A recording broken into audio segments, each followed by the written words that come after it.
Мына ошол Ташиев өзүн пиар кылуу максатында дагы ушундай кайрылууну жасады дегендер дагы болду.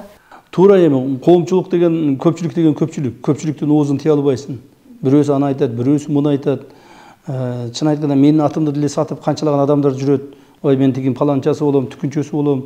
Анан ошол канчасын мен алып келип камадым, канчасын жоопко тарттым. Бирок азыр азайып калды, почти жокко эсеп болуп калды.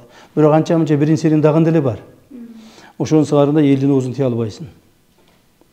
Бирок биздин негизги максатыбыз мына урматтуу президентибиз Садыр Кожоевичтин биздин алдыбызга койгон талабы ошол.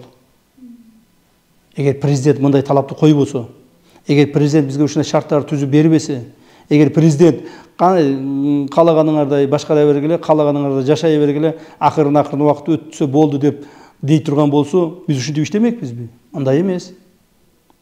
Андай эмес. Президенттин талаптары бүгүнкү күндө эң катаал талаптарды койду. Каттуу талаптарды койду.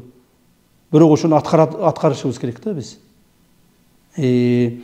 Кимдир бирөө пиар деп айтабы, кимдир бирөө башка деп айтабы, ал ар бир адамдын өзүнүн оозундагы сөзү.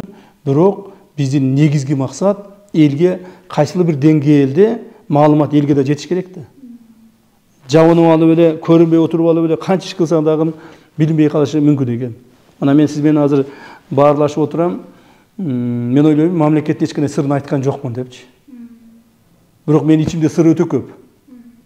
Менин ичимде мамлекеттик өтө чоң көп сыр бар.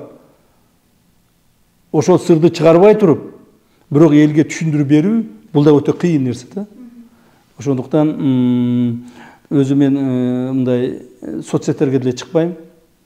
Бир жылда 1-2 жолу чыгып коем. Интервьюну болсо, мына сиз былтыры эсимде бар.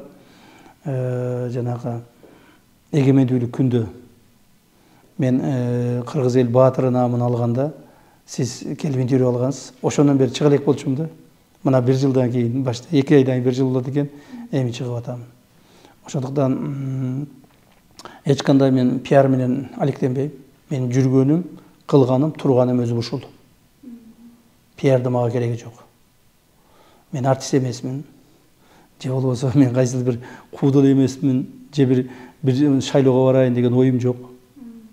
Мен ушул кызматта, ушул кызматтын майын чыгарып, ушул кызматтын элге керектигин билдирип, натыйжасын чыгарсам, мен ошол бүгүнкү өмүрүмдөгү чоң жашоомдогу бир максатка жетем деген ойдомун.